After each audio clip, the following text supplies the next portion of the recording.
So it seems EVs are well and truly here and here to stay. Now I know the options we have are not that many yet. We've already covered the three ones at the mainstream end of the market, but now the luxury end of the market is heating up too. We've already seen the Mercedes-Benz EQC and more recently the Jaguar I-Pace, and this is your third option at this end. It's the Audi e-tron, and Audi says that this is an SUV that's meant to feel like an ordinary luxury SUV, and as such it looks and drives like that. And that's how I want to treat it today, which is why I'm here in this field with the air suspension raised to the maximum height and the e-quattro system set to its off-road mode. This is just a scenario I never thought I'd associate with an EV.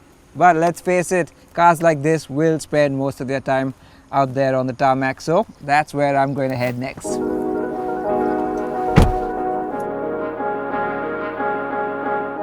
I'll be honest, I came down into this field for two reasons. Because it was a pretty location to start the video from, and just to prove that the e-tron could. And yes, like a Q7 or Q8, raise the air suspension to off-road height, and even with the batteries hanging low under the car, it will handle a rough track with ease. So you can take it for a picnic into the countryside. Just no serious off-roading, okay? But now, on to the tarmac.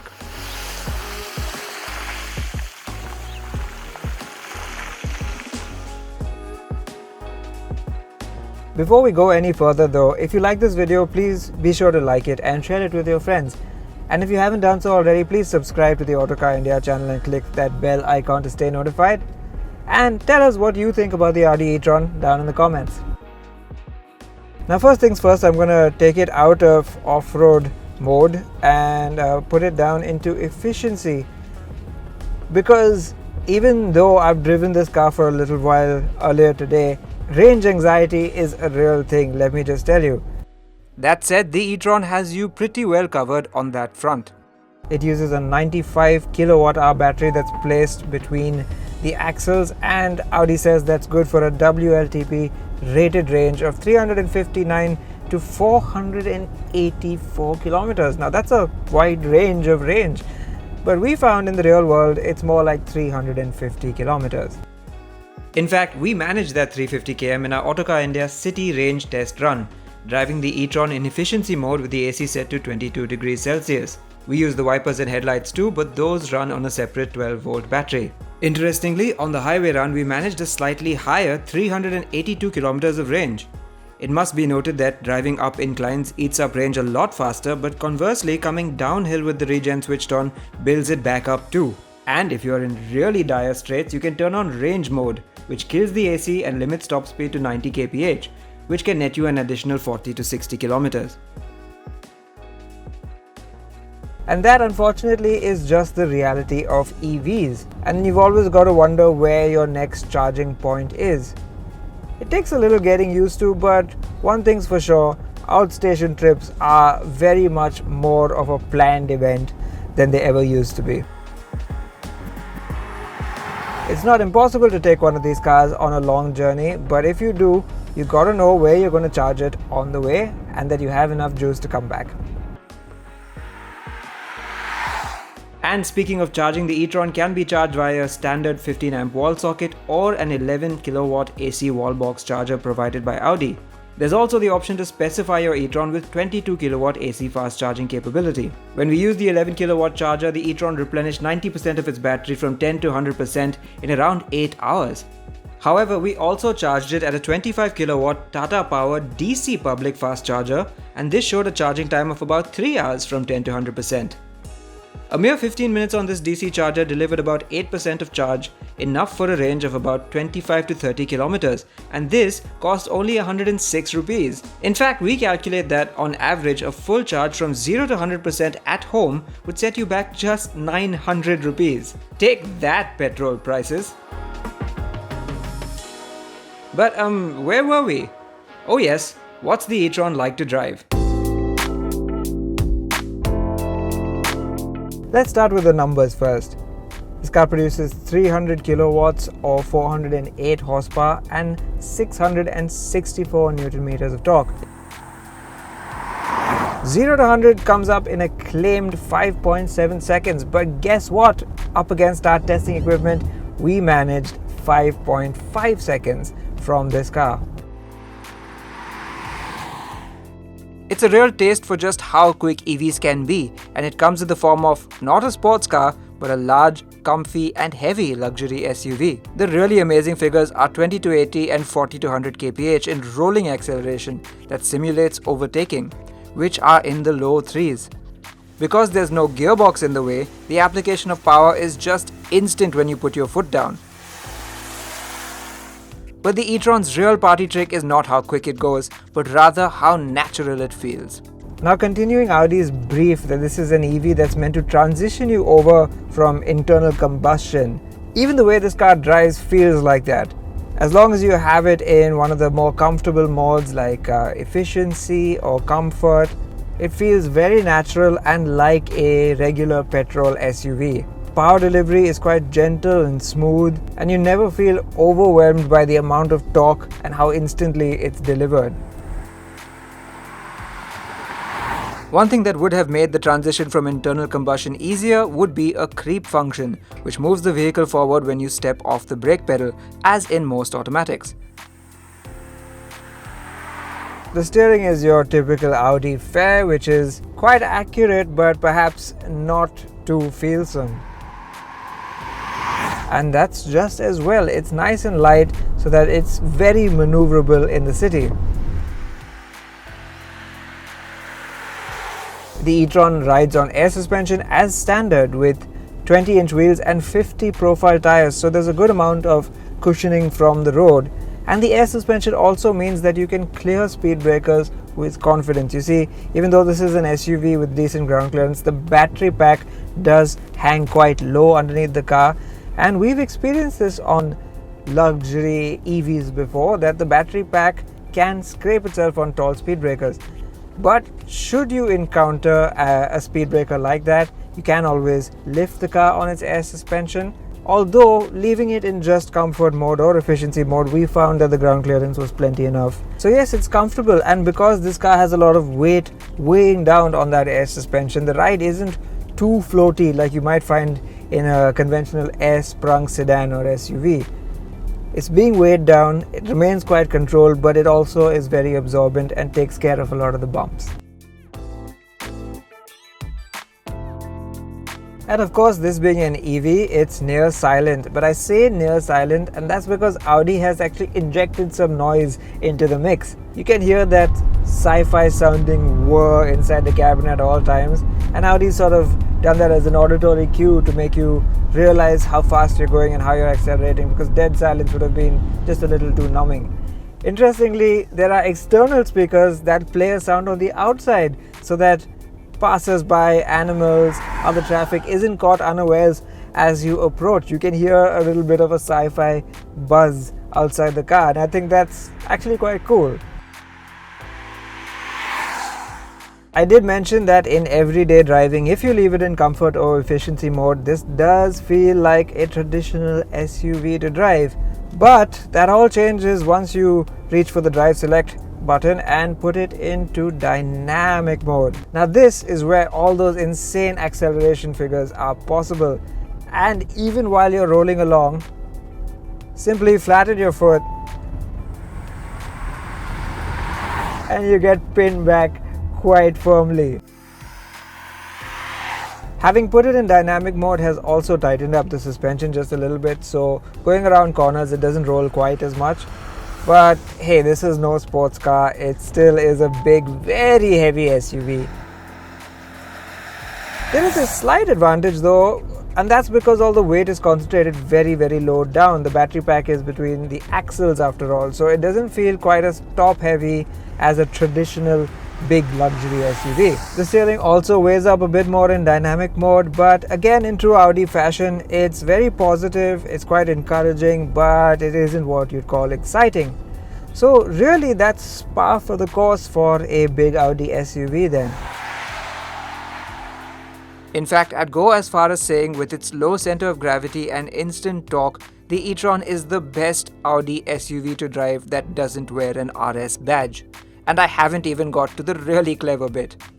Grip comes via e-quattro, and that means torque vectoring from left to right on each individual electric motor. So the electric motor at the front can shift its power from the front left to the front right, and same for the one at the back. This means truly active torque vectoring, and that really does make a difference. You are rarely going to find yourself in a corner where one of the wheels is scrabbling for grip. It puts its power down just so well because it apportions power just about instantly to any of the four wheels. So if you thought quattro all-wheel drive felt really grippy in some of the other sporty Audis you've driven, you gotta try one of these. In here, it's absolutely relentless. This feels like the ultimate evolution of Audi's fabled all-wheel drive system. Another fun thing to play with are the paddles behind the steering. Now of course there's no gearbox and therefore no gears to shift. So what they do instead is set the level of power regeneration you want the motors to do when you lift off the accelerator. What this basically means is you can, with the left paddle, set the regen to very high, and then lifting your foot off the accelerator starts to slow the car down. This in essence puts electricity back into the batteries to let you go further before your next top up, and is, as you might expect, most effective when going downhill or in stop and go traffic. It slows the e-tron down pretty rapidly when set to level 2, and in fact, you could very well start driving this car with just one pedal. It won't bring you to a complete halt, but it does make you change the way you drive, and that can be quite interesting. So far the e-tron has stuck to its brief of being a traditional Audi SUV then. And that also extends to the inside. Okay, right off the bat, there are a few things that are different from say a Q5 or a Q7. The dashboard seems to be angled a little bit further. There are a few more layers and ridges to it. And it's got this wonderfully sci-fi feeling center console. It's very minimalist, it's hollow. There's plenty of storage in here. There's also a wireless charger, of course. But then there's this gear selector, which is sort of this Starship Enterprise-like thing that you rest your arm on and just use this sort of trigger switch to select the drive mode that you want. I think it's truly fantastic. Other than those few things, however, it's very classic Audi with your dual MMI screens that I'm personally not such a big fan of, and this wonderful high-resolution virtual cockpit digital dial here with e-tron specific information that I really absolutely love. This car also gets a heads-up display, a Bang & Olufsen sound system, and as with most Audis, a generous equipment list.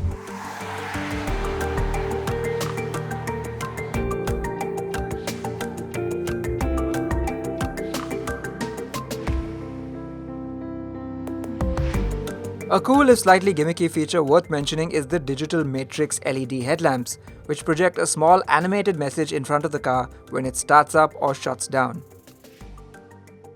And speaking of the features, one you might find missing if you remember our previous review when we drove it in the UAE is the fact that it has conventional mirrors now and not those camera and screen based units. You'll notice there's a little bit of a cavity here above the door handle, and that's where the screen would be if you had the camera system fitted. Frankly, I'm kind of glad that they have the traditional mirrors here in India because A, those camera things are very expensive, and replacing them if they got nicked in traffic would be quite a handful. And it did feel a little bit gimmicky and a little hard to get used to, so the traditional method does just feel better and simpler and easier to get used to. Perhaps one area they've gone a bit too conventional is with the readouts for powertrain, range, state of charge and the batteries. There is a sub-menu in the touchscreen somewhere, but I would have liked more real-time information right in the virtual cockpit where I need it the most. At least until I get over my range anxiety, of course.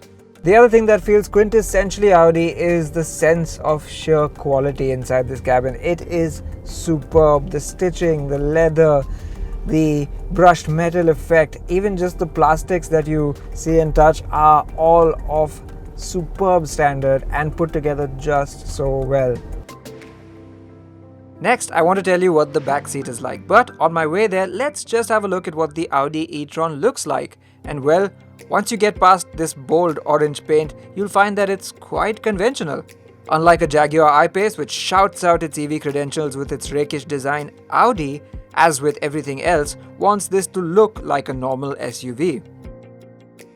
There are some unique details like the yellow brake calipers, the 3-slat signature on the LED DRLs, and the fact that even though it has Audi's classic single-frame grille, there are barely any openings. But other than that, it's your classic Ingolstadt SUV. Boot space is a whopping 660 litres, so while you may not go on long road trips in this EV, it's handy for a big airport run. There's even some space in the front. And on the matter of space, let's hop in the back seat. Now the most traditional part of a traditional luxury SUV is the back seat, because that's likely where the owner will spend most of his or her time. And I'm happy to report that the e-tron scores quite highly here.